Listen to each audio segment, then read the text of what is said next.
Hi. I'm on my match in the dark. I'm on my match in the dark. I'm on my match in the dark. I'm on my match in the dark. I'm on my match. Salut les amis, nouvelle vidéo sur la BMW E46 toujours. Donc on est sur la troisième vidéo, donc ça sera l'épisode 3.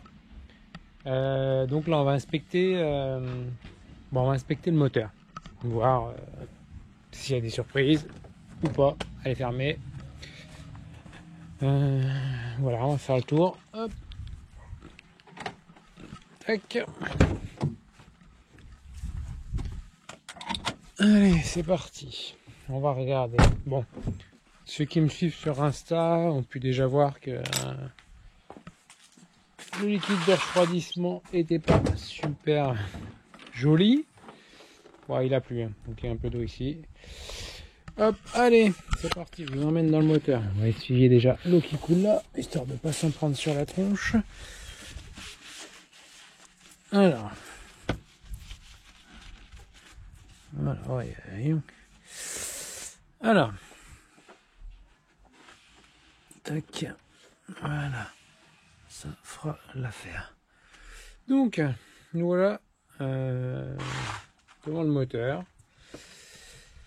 Devant le moteur qui présente à peu près correctement, qui a été nettoyé au Karcher, hein, clairement.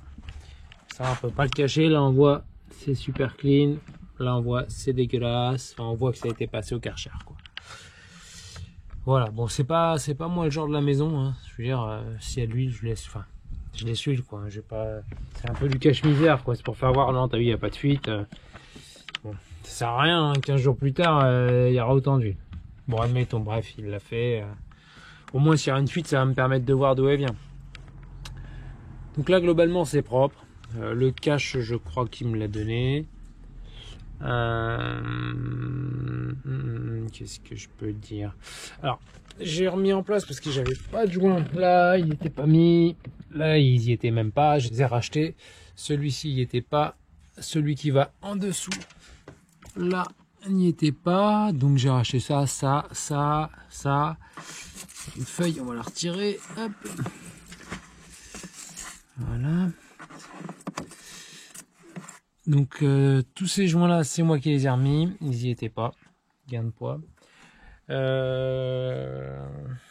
Les phares, alors les phares c'est d'origine, hein, comme ça. Bon, je dis qu'on se concentre sur le moteur, mais là je fais un petit truc parce qu'il a mis des anneaux Angelize que je vais démonter. Donc je les ai supprimés, on voit j'ai coupé, il n'y a plus les ballasts, faut que je nettoie. Je vais les rouvrir, ça a pas l'air d'être compliqué là-dessus. Et je vais repeindre le fond en noir. C'était une option, hein, le mec chez BM me l'a dit, le nom. Gris comme ça, mais je trouve que ça fait horrible. Bref. Donc revenons-en au moteur. Donc le moteur, la courroie là, on voit, elle est hyper fatiguée. Il y a un peu de rouille sur les éléments. Ça, j'imagine, c'est dû. Il y a eu plusieurs coups de Karcher. Le visco, je sais pas. Hein. On verra en démontant ce que je vais faire.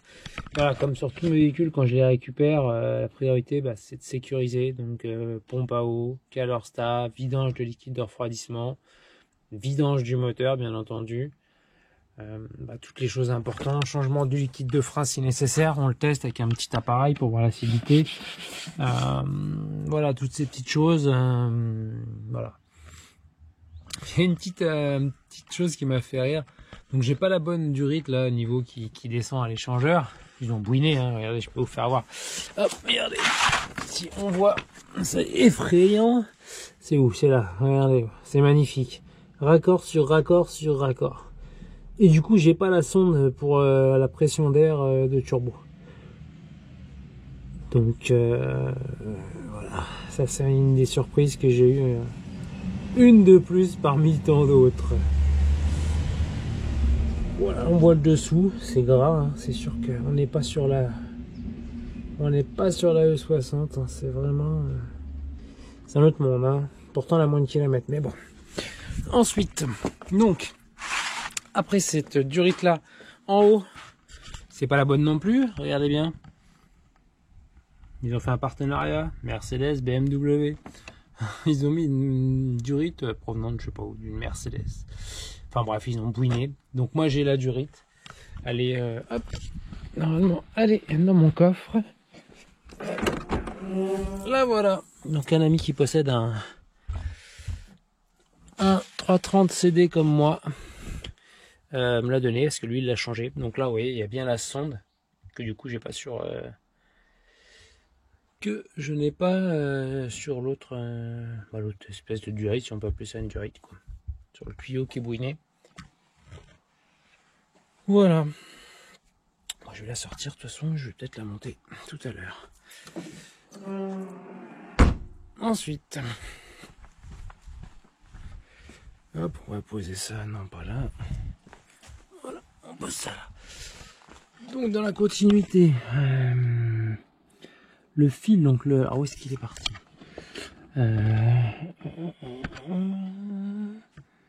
Je vais plus le trouver. Il y avait le fil, donc là moi j'ai refait le fil parce que c'est pareil, les sondes de température ça a été arraché, anti-brouillard ça a été arraché parce que bah vous voyez il n'y a plus l'anti-brouillard, donc tous les câbles ont été arrachés. Donc moi j'ai racheté le kit de réflexion pour la sonde de température qui se trouve là-dedans, mais il n'y a plus les copes, faut que je rachète les copes. Donc là j'ai fixé la sonde voilà à l'arrache avec un riselant pour pas qu'elle bouge. Par contre le fil, je vais plus le trouver. Je vais plus le trouver. Il est où?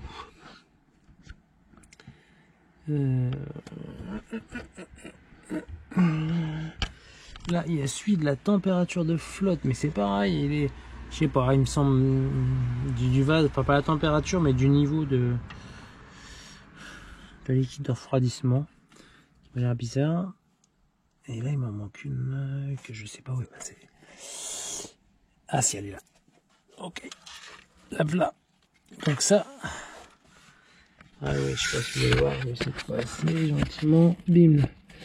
Si vous voyez là, deux fils, hop, enfin deux restants de fils. Voilà, ça c'est ce qui reste. Où il y avait la prise pour le capteur de pression d'air de turbo. Voilà. Ça a été arraché par ici. Est-ce qu'on peut mieux voir? Non. Bon, bref, vous avez dû voir, je pense. Donc ça, je le reçois demain chez BMW. Voilà. Dans le niveau du... Là, c'est propre. Il n'y a rien de... Pas de mayonnaise, rien. J'avais regardé le niveau d'huile. Il était correct. Et pas non plus de traces. Bon, elle est noire. Hein. Elle est à faire, ça c'est certain. Mais bon, après sur un diesel, elle est toujours noire. Mais pas de présence de mayonnaise. Enfin, pas de liquide. Là, par contre... Là, c'est pas beau. Là, c'est pas beau. Mais alors, c'est pas du tout un joint de culasse. Hein. C'est vrai qu'on pourrait croire vu la couleur. Non, c'est là, ce qu'il y a eu, c'est qu'il y a eu de l'eau qui a rouillé. Et ils ont foutu du liquide de refroidissement. Je ne sais pas quelle couleur, je dirais du vert. Donc, couleur rouille plus le vert, voilà, ça donne cette couleur dégueulasse. Donc, c'est pas bien, mais c'est pas grave non plus. De toute façon, je roule très peu pour le moment, tant que j'ai pas reçu les pièces. Je veux rien endommager, voilà. De plus, du moins. Donc, voilà, donc non, il n'y a pas de joint de culasse. Hein. Mais là, je vais faire pompe à eau, Calerstar. Et du coup, rinçage complet hein, du bloc. Donc là, c'est l'huile de DA. Ça, c'est bon. Visuellement, le niveau est ok. Voilà, après on a fait à peu près le tour. A few moments later. Sur le moteur, il m'a dit qu'il allait changer les durites. Bon. C'est pas ce qu'il y a de plus important et de plus onéreux, hein, on va dire. Il a dû faire ça. Il avait une durite qui traînait, il l'a balancé. Après, voilà. Ça, bien sûr, c'est vide. Ah oui, c'est vide, il n'y a rien du tout.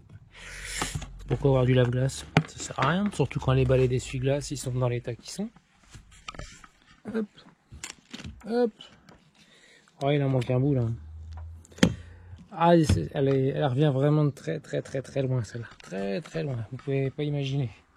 Donc voilà, je ferai aussi je testerai le liquide de frein, voir ce qu'il vaut. J'ai une petite odeur de gasoil. Comme je dis, moi je dis toujours tout. Hein, donc, mais j'arrive pas à localiser. Au niveau des injecteurs, c'est sec. C'est sec, je vois aucun suintement, aucune trace grasse. On voit pas le 6e, mais bon, il faudra peut-être que je regarde. Mais j'avais une temps où je vais regarder avec une lampe et puis je vois, non, je vois pas.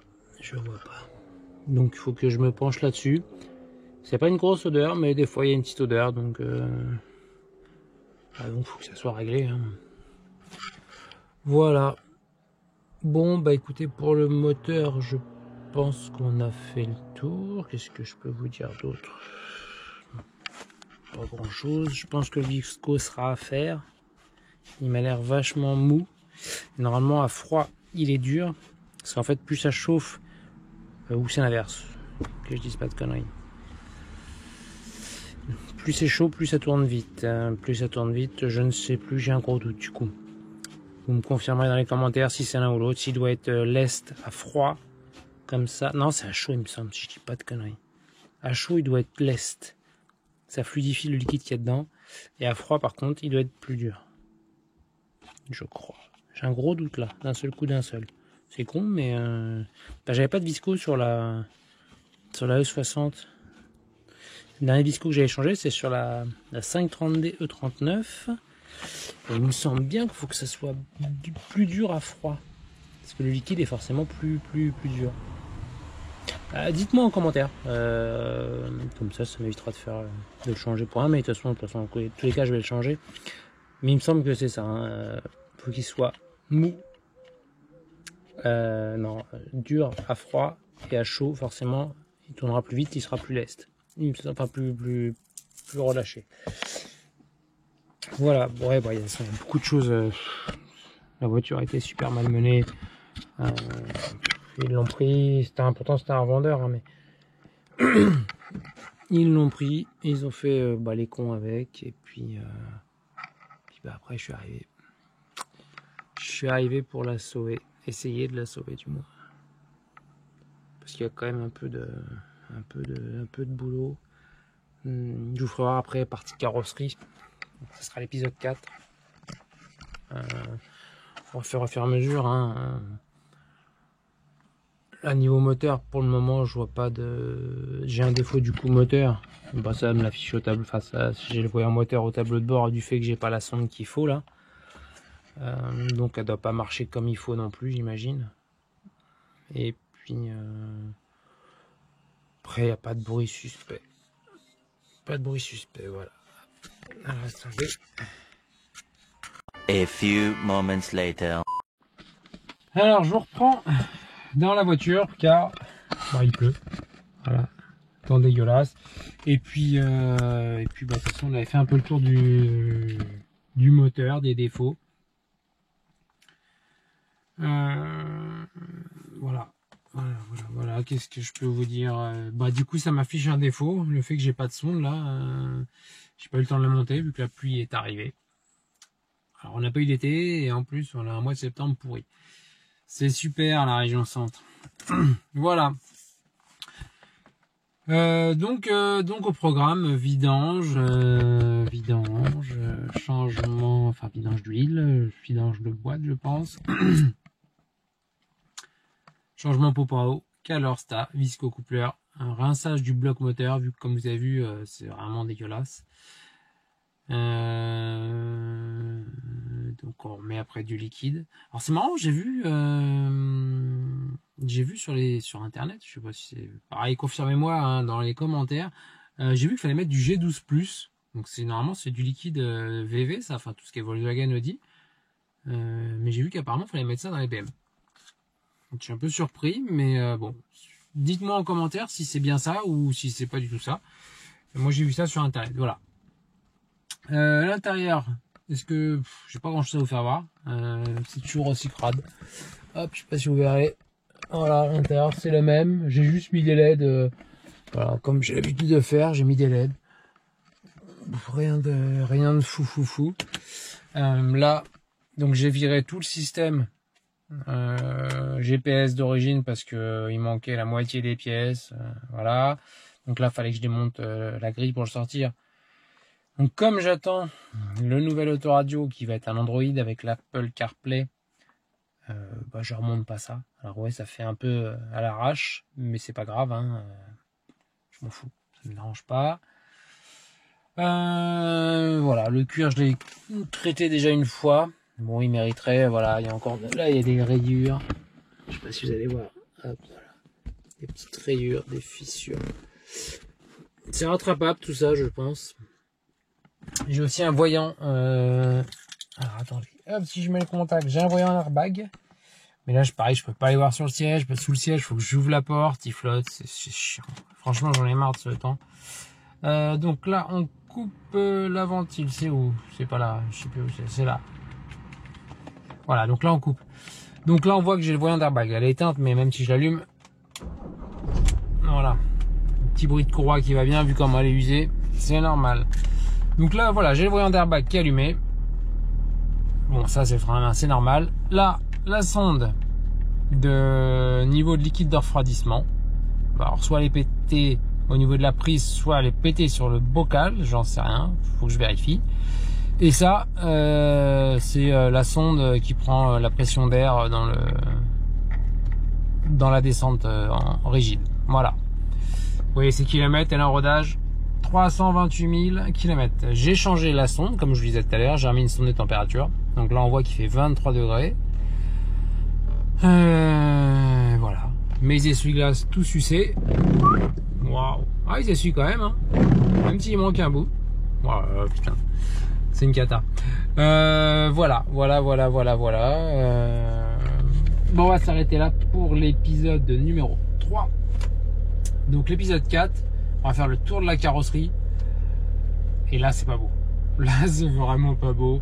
Il y a des trucs qu'il m'a pas dit, qu'il savait forcément. Je soupçonne qu'il ait fait faire ça par un maçon d'ailleurs. Mais bon. Les maçons travaillent bien, mais sur une voiture, voilà, chacun son métier. Normalement, c'est un carrossier, c'est pas un maçon qui intervient sur une carrosserie. Donc voilà, donc dans l'épisode 4, on va faire le tour de la carrosserie. Entre temps, j'aurais peut-être fait moi la révision du blog, enfin voilà, changer tout ce qu'il y a à changer. On va faire comme ça, on va y aller par étapes. De toute manière, c'est ce qu'il faut faire. Il faut que je me fixe des objectifs parce que si je commence à partir à droite, à gauche, vu le taf qu'il y a à faire, on va se perdre. Je sais ce que c'est, il faut pas, et ça va saper le moral. Là, si je calcule, si je regarde tout ce qu'il y a à faire, la bagnole, je la dégage, quoi. Clairement, je la dégage. Donc, faut pas voir ça comme ça. Étape par étape. Là, je remets le moteur à plat. On fait tout ce qu'il y a à faire, voilà. Ensuite, on fait ensemble le tour de la carrosserie. Comme ça, je vous fais voir ce qu'il y a à faire. Et après, je commencerai à faire parce que je sais pas malheureusement faire de la carrosserie. Donc là, c'est là que ça va me coûter un petit peu. Les éléments qu'il faut. Je voulais changer le capot parce qu'il était grêlé, mais je pense que finalement je vais le faire refaire. Je vais vous faire voir, voilà. Enfin bref, vous verrez à l'épisode 4, donc la prochaine vidéo, la carrosserie et ce qui doit être fait. Écoutez, je vous dis à bientôt. Portez-vous bien, prenez soin de vous. Et puis voilà. Bye.